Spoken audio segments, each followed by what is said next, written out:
Hello everyone, in this tutorial I'll explain what a consecutive fifth is and how to avoid them in your compositions. Consecutive fifths are progressions in which the interval of a perfect fifth is followed by a different perfect fifth between the same two musical parts. In this example we have chord C moving to a D minor chord.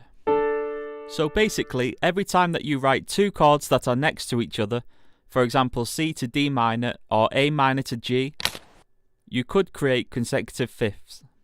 Consecutive fifths are viewed as wrong, not because they sound wrong, but because there are much more interesting ways of writing music, and if you can learn to avoid them, then the harmony in your music will be much more interesting to listen to. So how do we avoid consecutive fifths? The answer is, we avoid writing two chords that are next to each other in the same inversion. Let's go back to our example. If we change the C chord to the first inversion of C major, in other words we take the root note and move it up an octave, then we can avoid writing consecutive fifths. You could even write the D minor in second inversion and this would also avoid the fifths. It seems like such a simple solution and it really does make your harmony much more interesting to listen to. Another method is to double up notes using open position voicings, which can avoid using the fifth interval altogether.